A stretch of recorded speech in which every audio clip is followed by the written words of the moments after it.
Tiagão, vamos Vamos começar lá. essa live. Bora lá. Só reforçando a todos vocês aí que o tema, né, que nós vamos tratar aqui hoje, a atuação do profissional de SST em uma perícia.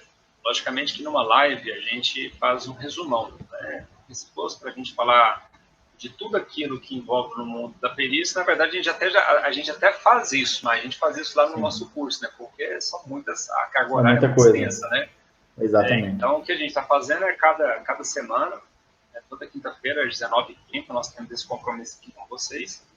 Então, toda quinta-feira a gente está tentando trazer algum tema diferente, ligado a esse mundo da perícia, e cada quinta-feira vai ser conhecimento a mais, né, algum conteúdo a mais, não, Tiago?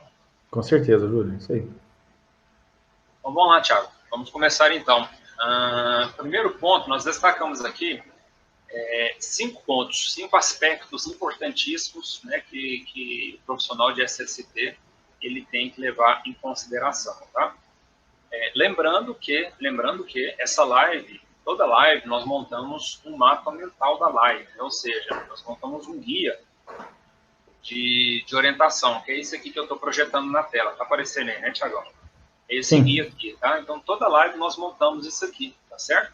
E nós vamos fornecer, na verdade, a gente já está fornecendo isso, né? Em todas as lives, nós fornecemos isso lá no nosso canal de perícias SST. Tá? No Telegram. Então, para quem isso no Telegram, para quem participa lá desse canal, recebe todo no final das lives, recebe esse mapa mental, tá? Então, se você tiver interesse em receber nesse conteúdo, esse já é o terceiro mapa mental, né? Basta você participar lá do nosso canal Perícias SST. Que eu já aproveitando que eu já estou falando dele, né, Tiago, para não deixar para depois, eu até já vou colocar aqui nos comentários para vocês, isso, vou colocar aqui nos comentários o link para vocês participarem desse canal. Tá aí.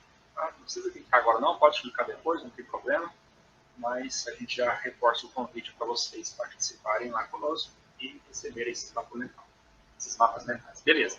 Então, aspecto 1 de 5. Nós separamos 5 grandes aspectos. Então, eu vou falar aqui o primeiro, 1 de 5. Primeiro, o que é a perícia, né? A perícia é quando a parte, geralmente o trabalhador, ele se sente lesado por conta de alguma situação, ele se acha no direito ele tem direito, por exemplo, a receber insalubridade, receber a periculosidade, ou de repente ele sofreu um acidente de trabalho e ele acredita que houve culpa por parte da empresa, houve negligência ou imprudência, enfim, por parte da empresa e tal, e aí ele ingressa com uma ação na justiça, né, através do seu advogado, solicitando essa indenização, solicitando esses direitos, né? Então, por conta disso, isso é a perícia, né? Então, a partir do momento que o juiz recebe o processo, o juiz analisa, faz a análise, e aí ele identifica que trata-se de uma perícia técnica, né? Envolve periculosidade, insalubridade, acidente de trabalho, retificação de PPP, alguma coisa relacionada à aposentadoria especial, enfim. Estamos falando aqui de SST, né, pessoal? É lógico que existem inúmeras perícias por aí, né? Nós estamos focando na saúde e segurança do trabalho, né? Então, quando o juiz recebe isso, o juiz que não é entendedor dessa parte técnica específica de saúde e segurança, então ele precisa nomear algum profissional para ir até essa empresa constatar se de fato aquilo que o reclamante está falando procede. Então, mais ou menos é isso, né? Perícia, ela se inicia aí, né? Se inicia aí. E o motivo dela é justamente por isso, né? Porque o trabalhador se sente lesado por conta de alguma situação ocorrida na empresa e ele, estando trabalhando na empresa ou não, ele ingressa com uma ação. Né? Tem pessoas que acham que isso não acontece, mas acontece muito, tá? O trabalhador, ele está na empresa e ele ingressa uma ação na justiça contra essa empresa. Então, isso acontece. Tá? E aí, quem é que o juiz nomeia para poder fazer essa perícia? Tá? Nesse mundo pericial existem dois profissionais, duas vertentes. Né? Nós temos o perito e nós temos o assistente técnico. Né? O perito, ele é engenheiro ou médico do trabalho, ou em alguns casos também fisioterapeuta, né? Quando envolve ergonomia, ou ergonomista, né? Fisioterapeuta e ergonomista. Né?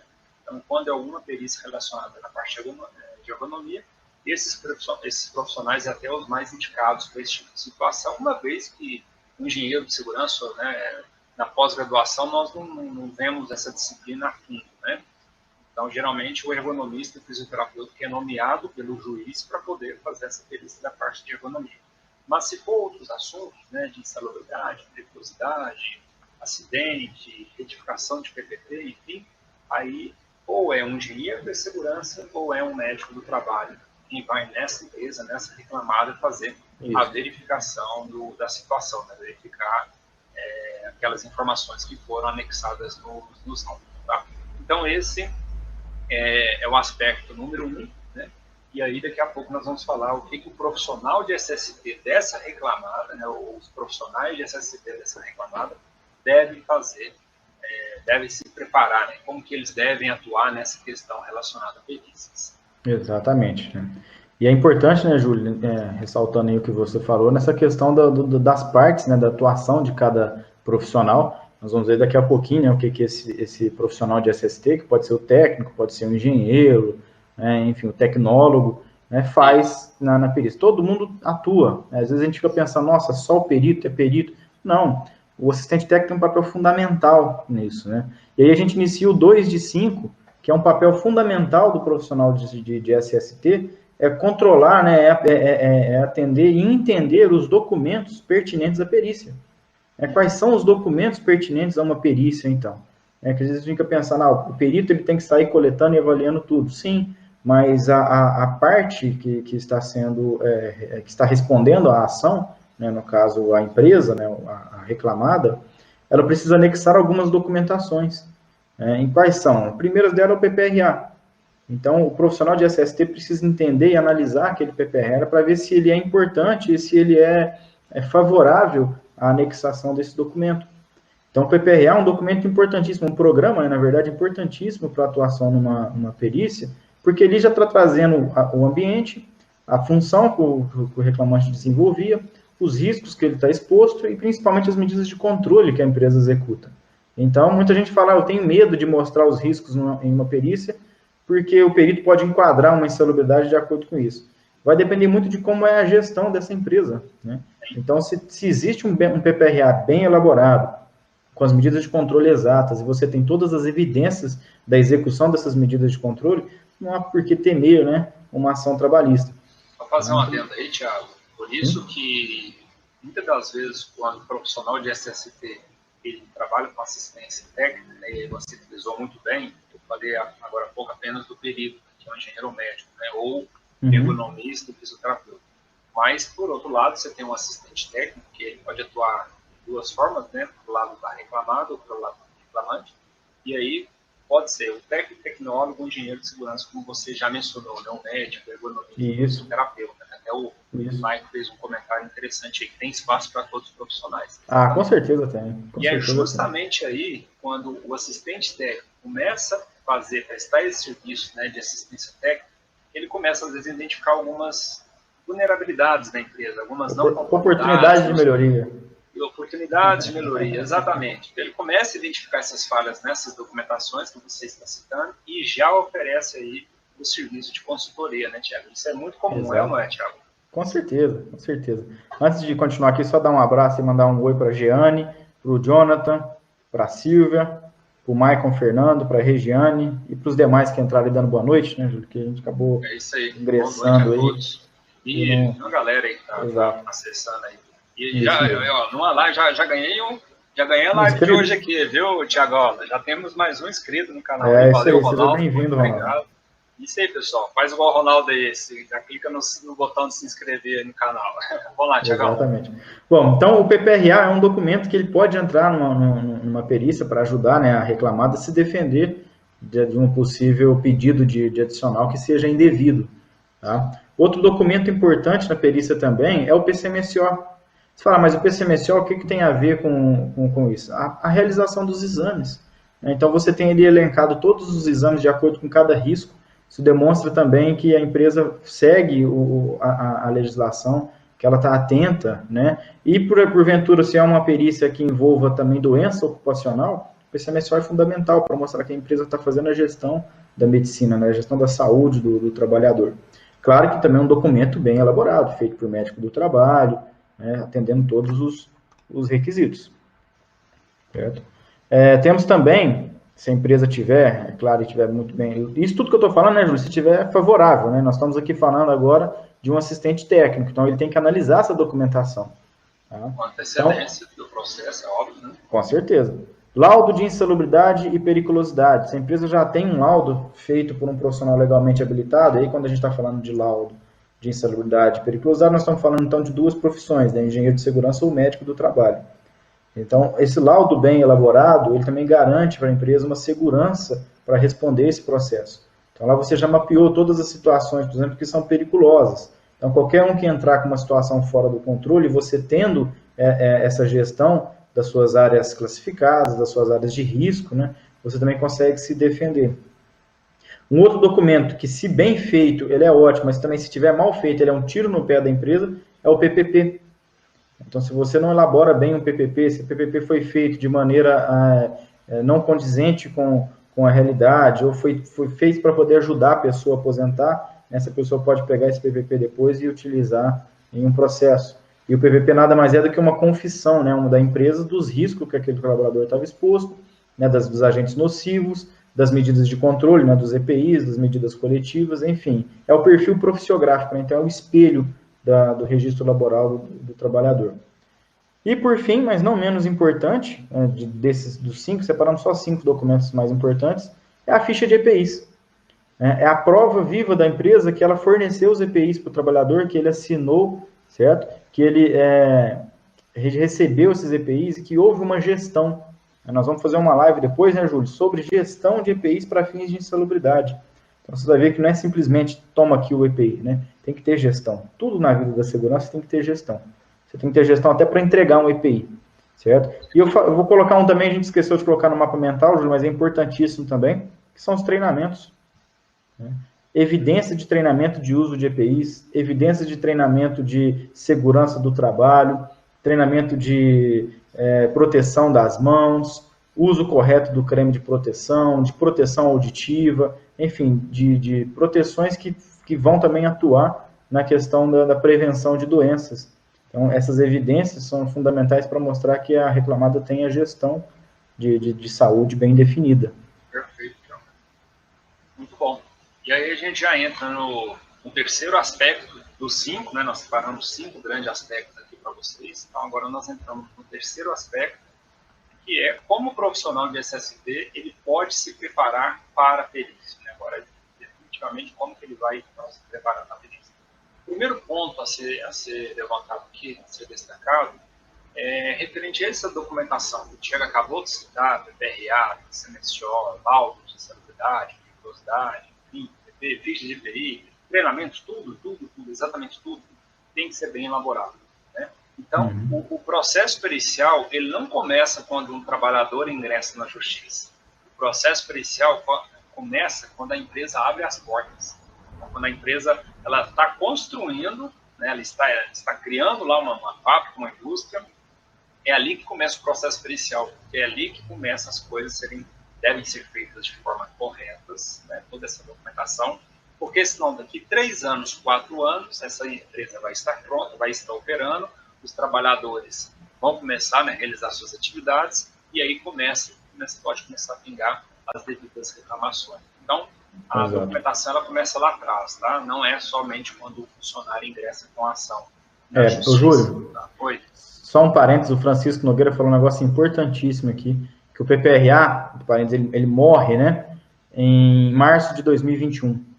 Então, realmente, ele tem razão, a partir de março de 2021 entra o PGR, né, e o GRO, e toda uma gestão. E é fantástica a revisão da NR1, tá, com a questão do GRO, vai implantar de maneira forçada, claro, né, como a lei, gestão de segurança nas empresas. Porém, a NR15 continua, os anexos continuam, a NR9 também está sendo revitalizada, é claro.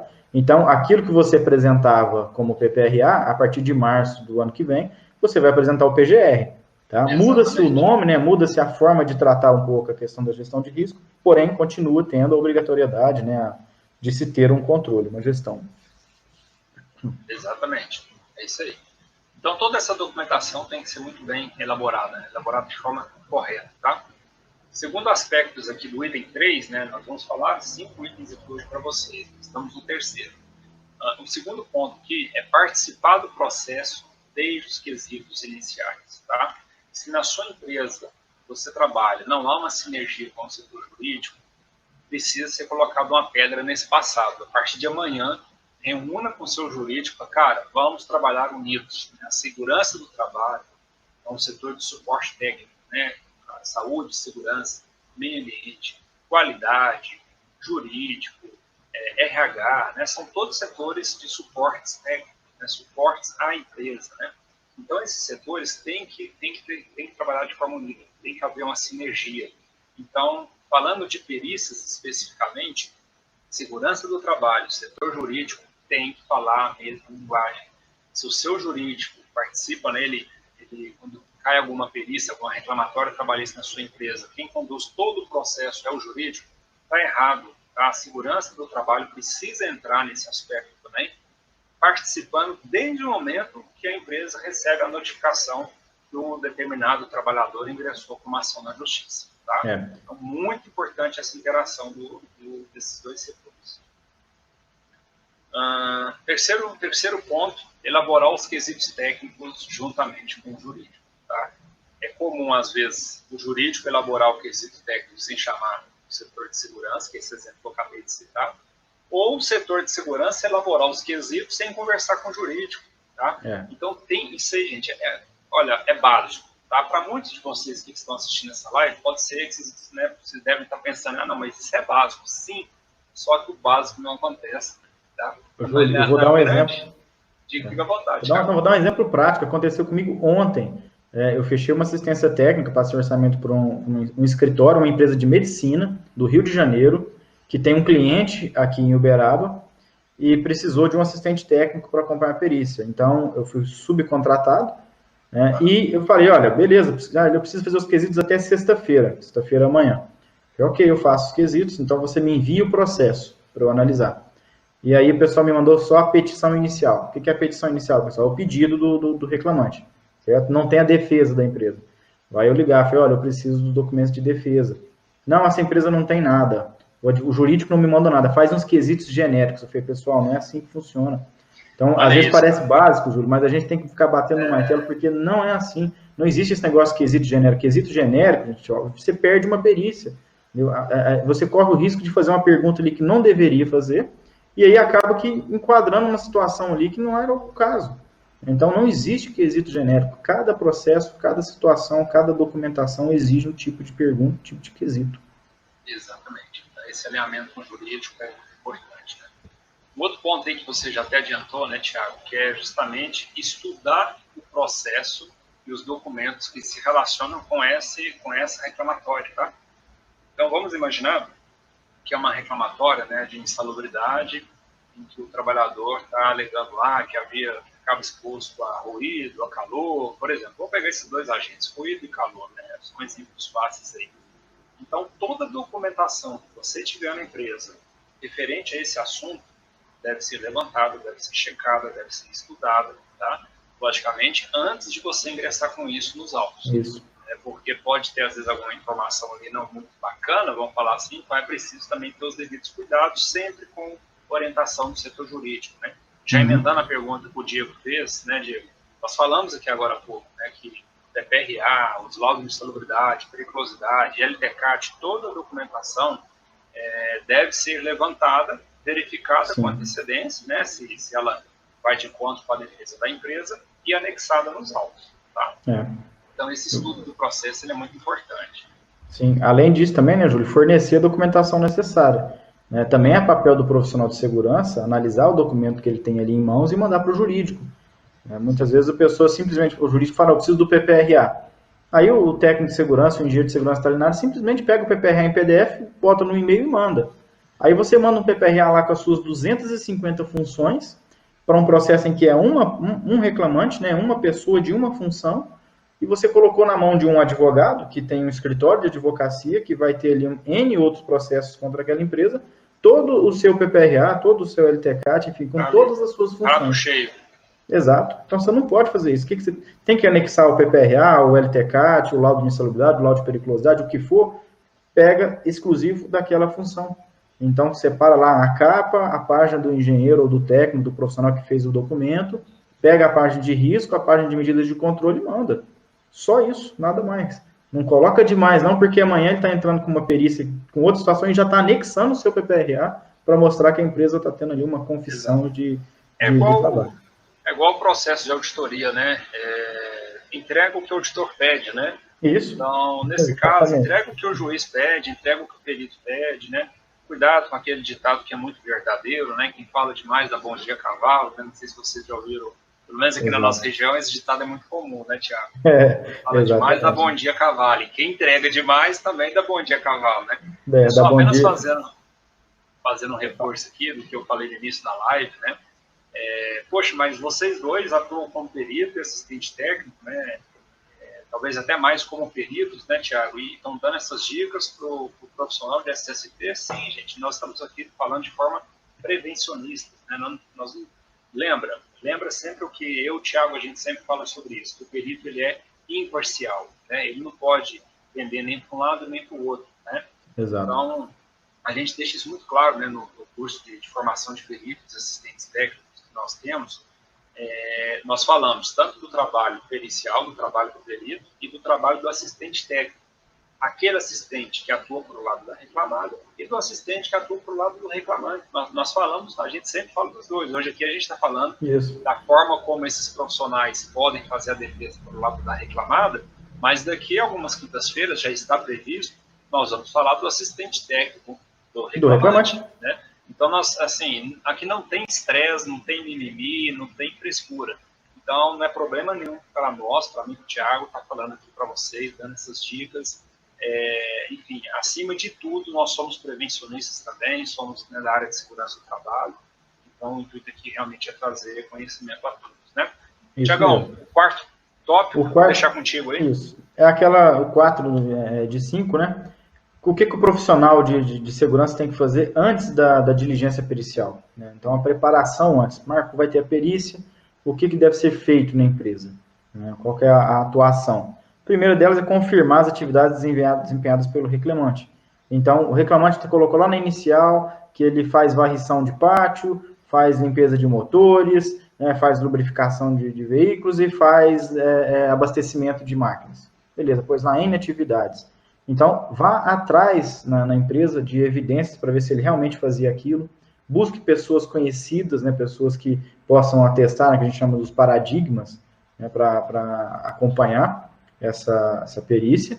E, acima de tudo, conheça o ambiente. Não deixa para aprender a perícia, para ver o que ele fazia, qual era a atividade, qual eram os riscos que ele estava exposto na hora da perícia. Então, você já tem que chegar sabendo. Então, o que eu aconselho para todo mundo que é assistente técnico? Foi designado para ser assistente técnico, faça uma reunião com o jurídico. Primeira coisa, nós já falamos anteriormente. Depois disso, marque uma reunião na empresa. Se você não trabalha naquela empresa, se você é um assistente técnico terceiro, marque uma reunião com o técnico de segurança, com o gerente da área, né, com o encarregado daquela pessoa, enfim, monte um comitê, reúnam todos e vai discutir essa perícia antes dela acontecer. O perito vai vir aqui, ele vai prever isso, ele pode querer fazer isso, pode fazer aquilo. Então já vamos estar cientes para não ser pego de surpresa. Então, se ele pediu uma ordem de serviço, nós temos, está aqui. Se ele precisar ver o local de trabalho, está aberto lá? Não, tá ok, está funcionando. Então, deixe preparado, né? Então, entenda isso, né, anteriormente ao processo da perícia, né? Outra coisa, inspecionar o ambiente, né? Como é que você vai fazer um acompanhamento de uma perícia e você nem sabe o que você vai encontrar lá na frente? Então, verifica para que você sabe, até para você saber que equipamento levar, que situação que você vai analisar. Será que eu preciso levar um medidor de estresse térmico, né, um calor, enfim, né, cada situação. Reforçando o que você falou das documentações, né, Thiago, referente a separar as documentações que estão sendo solicitadas pelo juiz, se é comum isso acontecer, né, o próprio juiz colocar isso na ata de audiência, né, já colocar os documentos necessários que a empresa, que a reclamada deve fornecer na perícia. E aí, quando o perito agenda a perícia, quando ele marca a perícia, geralmente ele reforça esse pedido, né, que originou lá no juiz, né? Lembrando que o perito também ele tem liberdade para, durante a perícia, solicitar qualquer outra documentação que ele julgar pertinente àquele processo, né? Então, é importante deixar isso muito claro, né? O perito, ele, em uma perícia, o perito ele é o olho do juiz, né? Os próprios juízes falam muito isso, né? Que ele é o braço direito do juiz, porque o juiz não consegue sair lá da Justiça do Trabalho e lá fazer a perícia técnica, né? Que não é matéria dele, né? Então, por isso que ele indica um profissional da confiança dele, enfim, para ir lá fazer esse trabalho por ele. Então, levantar essa documentação para o perito é muito bacana. Eu posso citar aqui 2 exemplos, né, de empresas que a gente vai. Eu vou falar por mim aqui, o Thiago também, com certeza, vai falar a mesma coisa, né? Tem empresas que eu já fui fazer perícia que não tinham documentação nenhuma. Mesmo o juiz solicitando isso lá na ata de audiência, mesmo eu reforçando no agendamento da perícia, né? A empresa não levantou documento nenhum, foi providenciar essa documentação apenas quando estava por lá, né? Agora, tem empresas também que a gente vai, né? Eu fui numa empresa que a documentação estava todinha separada, original e cópia, original e cópia. Isso também é importante, tá? Não deixa só a cópia, não. Ou deixa o original do lado também, né? Para que o perito possa verificar ambas informações, né? Isso é comum acontecer, tá? Então, muito legal. Eu achei muito bacana, muito interessante por parte da empresa, toda a documentação prontinha, já com a cópia. E, inclusive, já adiantaram, olha, essa cópia é do senhor, né? O senhor pode levar, nós tiramos essa cópia justamente para deixá-la com o senhor. Então, isso faz diferença, tá? O perito já vê isso com bons olhos, né? Já percebe ali que a empresa não está querendo esconder nenhuma informação, né, Thiago? Isso. Agora, falando como perito, no caso, se eu chego numa empresa também e não tem documentação nenhuma, tranquilo, eu não vou deixar de fazer minha perícia. Eu preciso ter a competência técnica e equipamentos e condição para fazer a avaliação do local e executar o meu laudo pericial. Então, às vezes a gente fala, não tem documento, não vou fazer perícia. Não, de forma nenhuma. Tá? E eu falando agora como assistente técnico, se eu vejo um documento mal feito, mal elaborado, um programa que não tem condição nenhuma de ser apresentado por um juiz, eu não vou apresentar isso na perícia. Né? Eu vou segurar, isso é uma questão estratégica. Tá? Então, eu não preciso ter medo de falar uma situação dessa, porque é isso que acontece. Desde que seja, claro, naquele limite da ética, como a gente sempre vem falando, né, Júlio? Não vamos fraudar as coisas. Agora, se você tem um documento que ele é uma confissão deixa para o advogado decidir se vai ser colocado ou não. Tecnicamente, eu não recomendo que se coloque. Né? Então, agora, se ele é favorável, essa situação que você contou, com certeza todos os agentes estão controlados, é uma situação de risco bem tranquila. Então, é favorável apresentar o documento. Então, o profissional de SST ele tem que ter essa análise crítica. O que eu posso mostrar, o que eu não posso mostrar, né? O que eu vou deixar para o perito analisar. Quer dizer, eu não preciso chegar lá e contar para o perito que existe um ruído acima do limite de tolerância, deixa que ele faça a avaliação dele. Né? E se ele identificar, ok. Então, o perito precisa ter, o assistente técnico precisa ter essa, vamos dizer assim, essa malícia, né? Esse jogo de cintura para entender essa situação. Até mesmo para fazer o próximo item, que é identificar o paradigma. Tá? Então, o que é um paradigma? Paradigma não é necessariamente uma testemunha. Paradigma é uma pessoa que é funcionário da empresa, funcionário da reclamada, que executa a mesma atividade que o reclamante. Então, se o reclamante é motorista de caminhão basculante, você precisa colocar um paradigma motorista de caminhão basculante, de preferência que trabalhou ou trabalhe, né, no mesmo período do reclamante, certo? Para dizer ali, para ser a parte operacional da empresa para testar as atividades. Então, realmente o motorista faz isso, isso e aquilo. Não é assim, ele fazia isso. Não, o que o motorista basculante faz aqui na empresa? Então, ele vai, pega o caminhão, conduz de tal ponto a tal ponto, carrega isso, aquilo. Então, o paradigma é essa pessoa que vai trazer os ambientes ali, as atividades desenvolvidas por aquele cargo, né, para aquela situação do reclamante. Exatamente, Thiago. E aí nós pulamos para o quinto aspecto que nós separamos, né? Nós falamos sobre 5 grandes aspectos aqui, obviamente que dentro de cada um a gente subdividiu, né, as informações.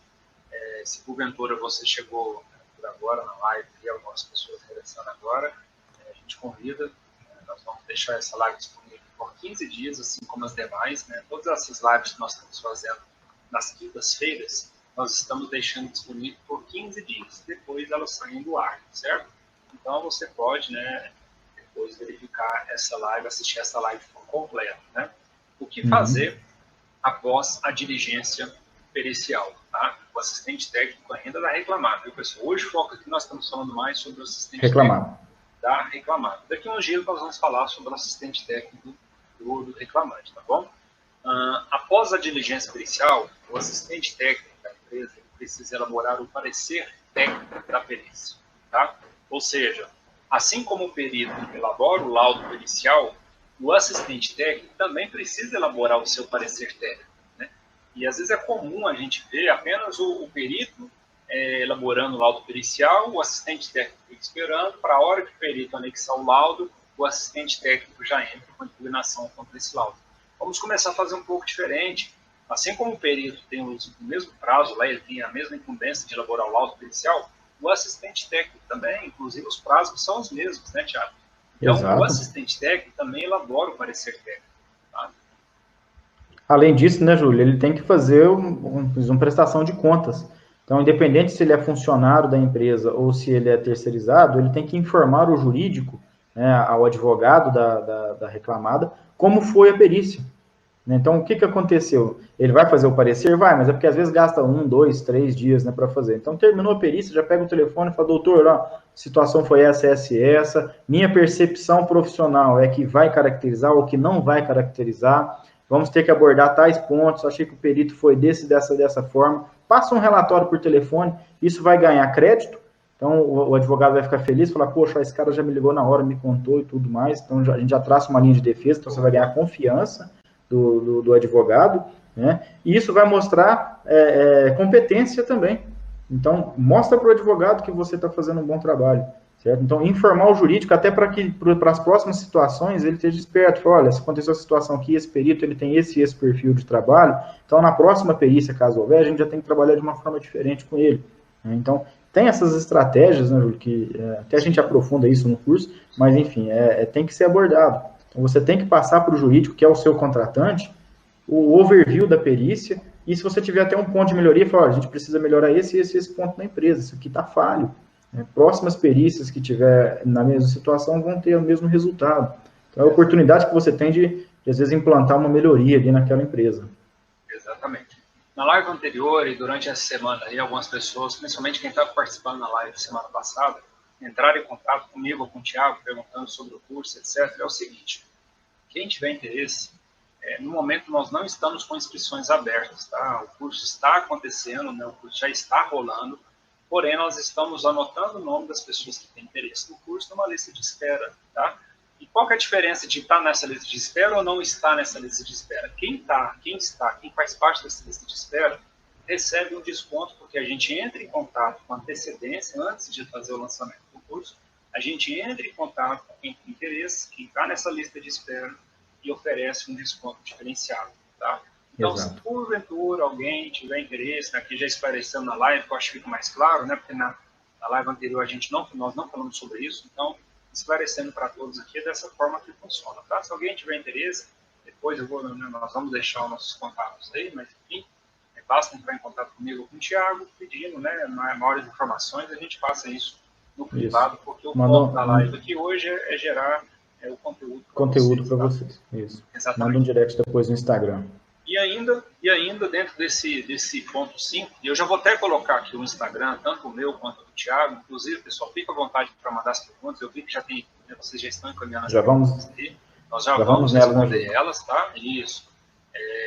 Enquanto isso, eu vou colocar aqui tanto o Instagram do Thiago e o meu Instagram também, então vocês fiquem à vontade para depois fazer contato depois, se quiserem saber um pouco mais sobre o curso. Vamos lá. O que fazer após a diligência pericial? Ainda continuando no aspecto 5 que nós separamos aqui para vocês, é o que tirar de aprendizado dessa perícia. Toda perícia tem um aprendizado. Toda perícia. Seja para o perito, seja para o assistente do reclamante, para todo mundo. Reclamada, para todo mundo, para o advogado. Toda perícia tem um aprendizado. Tá? É igual, fazendo analogia aqui, o acidente de trabalho, né? Tem gente que menospreza o acidente de trabalho. Ok, acidente é horrível acontecer, é horrível, mas já que aconteceu, utiliza, né, da parte, entre aspas, boa que tem do acidente, que é justamente a gente aprender com ele. Todo acidente tem as lições aprendidas, né, o que nós podemos melhorar para evitar esse acidente. E no caso da perícia é a mesma coisa. O que nós podemos fazer para poder diminuir essa exposição do ruído ou do calor que o funcionário entrou com a ação, né? O que nós podemos fazer para evitar que os trabalhadores ingressem com ação na justiça por conta desse agente. Então é isso, a gente pensar na causa raiz para resolver o problema. Esse é o trabalho, então, ideal. Exato. Então toda perícia tem essas oportunidades de melhoria, esses aprendizados. É isso aí. Vamos para as perguntas, então? Vamos lá. Já bateu 40 minutos. Apenas reforçando aqui para vocês, a gente começou o projeto, né, 3 quintas-feiras atrás. Nós falamos que essas lives seriam lives rápidas, tá? De cerca de 40 minutos a 50 minutos. Então, as outras duas nós fizemos em 40 minutos, né, Tiago? Essa nós vamos estender um pouquinho para poder responder as perguntas que vocês encaminharam, tá bom? Então, vamos lá. Deixa eu pegar todas elas aqui. Essa aqui do Diego nós já respondemos, né, Tiago? Ele até falou, por que considerar o PPRA e não o LTK? Você pode considerar aquele que for mais favorável. Exato, é isso aí. Um comentário da Lucinelma, seria muito bom se o perito, ao estudar o processo, encontrasse todas as informações necessárias, mas nem sempre é assim. Sem dúvida, sem dúvida. E estudar o processo, né, nós comentamos sobre isso na live anterior, né? É fundamental fazer o estudo do processo com antecedência, de todas as partes, não só por parte do perito, mas também do e eu até recomendo, né, porque se fosse o melhor dos cenários, se tudo fosse perfeito, se o que tivesse na contestação e na inicial fosse condizente realmente com a realidade, você não precisaria nem perguntar as atividades do reclamante, nem investigar isso, né? Mas eu já tive casos, por exemplo, de perícia, em que na inicial o advogado colocou que a reclamante, no decorrer do seu desempenho de atividades, em decorrência da exposição aos riscos, teve a perda do seu bebê. Estava grávida e perdeu o bebê. Né? Você fala, nossa, chocante, né? Qual que é a coisa mais chocante ainda? Era um reclamante, era um homem. Né? Então, olha para você ver o nível da situação. Então, tem casos que você realmente tem que desconsiderar o que está na inicial ali, porque tem que refazer, porque às vezes é um tal de Ctrl-C, Ctrl-V que acompanha todas as carreiras, né? Não só no advogado, nós da segurança vemos muito isso, né? Então, o tal do Ctrl-C, Ctrl-V te deixa receoso, então você tem que buscar mesmo na área. Uma pergunta que o Francis Cleudo fez, né? Grande Francis Cleudo, estou chegando agora, não sei se já saiu essa informação, qual o papel principal do assistente da perícia? Na verdade, o Francis Cleudo, toda essa live de hoje a gente está focando nisso, tá? No papel que o assistente técnico da reclamada, no caso, né, tem que fazer diante de uma perícia. Nas próximas quintas aí nós vamos falar sobre o papel do assistente técnico do reclamante, tá? Como ele chegou agora, entra no canal nosso de perícia, que esse mapa mental vai estar lá para você ver todos os tópicos da live de hoje. Boa, Thiago. Vai lá. Na perícia, como perito, pode chegar à conclusão de que o ruído está acima do limite de tolerância se ele não faz uma dosimetria. Não tem nem como, né? Se o perito não levar um dosímetro para uma perícia, você, como assistente técnico, tem que impugnar na hora. Fala, doutor, como é que você vai fazer uma dosimetria de ruído se você não tem o equipamento correto? Não é como chegar com decibelímetro ali e fazer uma medição de 1 minuto. Pode fazer uma avaliação com decibelímetro? Pode, desde que você atenda plenamente, tá, a NR15 anexo 1. C1 sobre T1, C2 sobre T2, ou seja, o cara vai ter que ficar o dia inteiro lá fazendo para poder garantir que ele realmente fez uma coleta condizente com a realidade do trabalhador. Exatamente. Tiagão, a empresa pode se negar a liberar um paradigma na perícia? Olha, se isso acontecer, como perito, eu vou para a área, vou fazer a inspeção. Assim que eu encontrar alguém fazendo a mesma atividade do colaborador, eu vou chegar, vou abordar aquele funcionário ali e vou conversar. Não necessariamente eu preciso ouvir o cara que ele colocou lá na sala para conversar comigo. Tá? O perito tem a liberdade de tirar foto, de fazer vídeo, de buscar todos os meios e recursos necessários e plausíveis para poder finalizar o seu laudo. Está lá no CPC, no Código de Processo Civil. Então, a empresa não me apresentou nenhum, a não ser que ela suma com todos os funcionários da empresa, eu vou conversar com alguém ali, não tem outra coisa. Isso não tem muito estresse não, viu, Michael? Eu nunca peguei uma situação assim de a empresa não querer apresentar paradigma. Até porque, assim, não tem, geralmente essa apresentação do paradigma, ou ela pode ser durante a oitiva, né, ali numa sala, que você está ouvindo as partes e tal, ou, como o Thiago mencionou, durante a inspeção pericial. Você vai na área e você verifica algumas pessoas trabalhando e você simplesmente, né, o perito aborda o trabalhador. Uma situação comum de acontecer, né? Pergunta do nosso amigo Carlos Fogaça, grande abraço, Fogaça. Numa perícia, solicito PPRA, PCMSOL, TECAT, o laudo de insalubridade e periculosidade. Né? Como perito, coloca o documento inteiro ou só a parte que diz respeito? O Thiagão comentou sobre esse assunto, Fogaça, você deve ter entrado um pouco depois na live. Você coloca apenas aquela parte que é específica da situação. Tá? Não precisa anexar todo o laudo. O Thiago mencionou, né? Você imagina você anexando todo esse laudo, mandando lá para o processo, isso vai cair na mão do advogado lá do reclamante. Daqui a pouco esse advogado ele tem outros clientes e ele já está com o documento todo pronto ali. E vai ter alguma informação lá que não é muito bacana para a empresa, né, para reclamar. Então é importante ter essa atenção, né? Francisco falou, ele pode lançar mão do PPRA ou outro documento, mas o correto é ele fazer a dosimetria. Está vinculando a pergunta do nosso colega do Francisco. Concordo com você, Francisco, ele pode utilizar do PPRA. Aí falando, eu como perito, acredito que o Júlio tem a mesma postura, e é o que eu recomendo, independente do valor do PPRA, faça a sua dosimetria. Até para você garantir que a dosimetria está igual ou parecido, é claro, está um valor próximo ao do PPRA. Senão a empresa me apresenta um PPRA com dosimetria, por exemplo, de 78 decibéis, certo?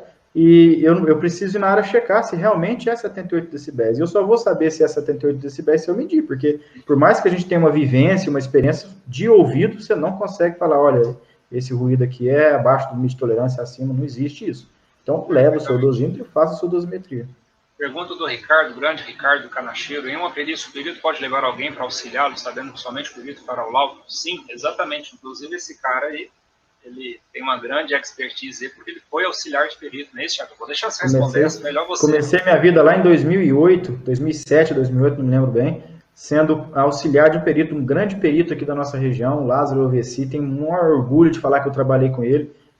A gente conta nos dedos os peritos que são honestos, íntegros, né? E esse cara é um grande profissional. Um ótimo profissional. Então, eu comecei como assistente. O que o assistente do perito faz? A mesma coisa que o assistente de segurança faz. É o bucha, né? O bucha de canhão. É o cara que sobe na máquina ali, põe um dosímetro, o cara que instala o aparelho de vibração. Naquela época, o cara que carregava os processos, né? Carregava 10 volumes, né, de processo. Então, mas assim, foi ruim? De jeito nenhum. Agradeço muito a Deus a oportunidade que eu tive, porque foi a melhor experiência que eu já tive na minha vida com relação ao trabalho, porque eu aprendi muito nessa questão da área pericial. É isso aí. Grande Marco Aurélio. Marcão, importante as informações. Valeu, Marcão. Pergunta do Francicleudo, quando se inicia esse curso e qual o valor? Francicleudo, entre em contato conosco no privado, tá? E a gente passa as informações um pouco mais detalhadas. No momento, de novo, não tem inscrições abertas, a gente vai abrir, né, provavelmente em agosto, né, ou setembro, enfim, estamos avaliando, mas entre em contato conosco aí no PV, tá bom? A Luana está presente aí, a Luana que inclusive é a aluna do nosso curso, né, Luana? Seja bem-vinda aí. Deixa eu ver aqui mais perguntas, vamos lá. Lázaro, valeu, Lázaro, muito obrigado, viu, por comentando o curso aí. Grande Lázaro. A pergunta da Simone. Perto deve ser perito. Perito do TRT pode atuar também como assistente técnico? Sim, tá? É claro que você vai precisar verificar a abrangência do seu trabalho, o nicho onde você está, tamanho da sua cidade, por exemplo, porque você não pode atuar como assistente técnico em um local onde você faz perícia. Ou o contrário, como é que eu vou fazer perícia num cliente? Então tem conflito de interesse. Então você Simone, pode fazer. Eu até farei um convite para você assistir a live enquanto ainda dá tempo, porque na próxima semana ela sai do ar. A live que nós fizemos na quinta-feira passada, nós fizemos uma live praticamente sobre isso, tá? Então eu convido você para assistir essa live, que ficou muito completa, tá bem interessante, tá? Valeu, Diegão, muito obrigado aí. As empresas podem esconder o PPRA do técnico da empresa? Do técnico da empresa? Não, como assim? A própria empresa escondeu o PPRA do técnico da empresa? Não faz muito sentido, né? Porque o técnico é quem faz a gestão dessa documentação, né? Vamos lá. O advogado do reclamante acompanhando o perícia pode questionar o paradigma? Bom, aí o que acontece? O momento da perícia, ele é um momento técnico.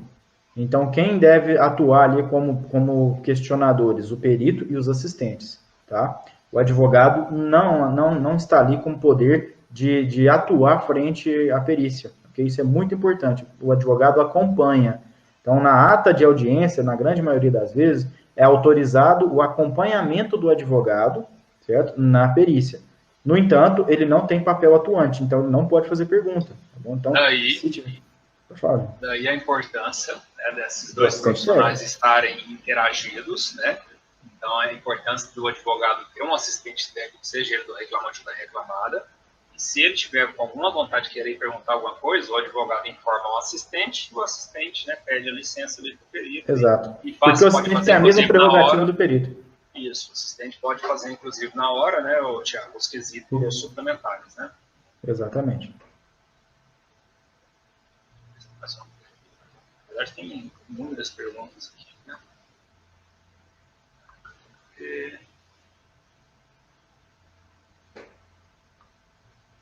Uma boa pergunta aqui, Tiagão. O juiz lê o parecer técnico do assistente da perícia? Olha, toda vez que eu entrego o meu parecer, eu faço uma oração e peço, pelo amor de Deus, Senhor, ilumina a cabeça do juiz para que ele lê meu parecer. Tá? É até engraçado, mas assim, tem juiz que lê, tem juiz que não lê. Tá? Porém, os que eu trabalho, geralmente nas varas em que eu atuo, geralmente o juiz lê. Tá? É importante ele fazer essa leitura, porque ele vai ter um contraponto, tá, do perito dele.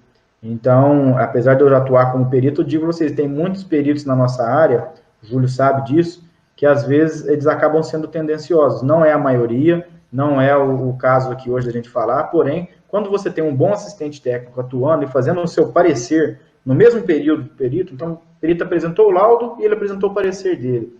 O juiz ele vai ler, ele vai passar no olho, e aí ele pode ele mesmo questionar, olha, por que você teve uma conclusão diferente do parecer do assistente técnico? Isso inclusive está lá no CPC.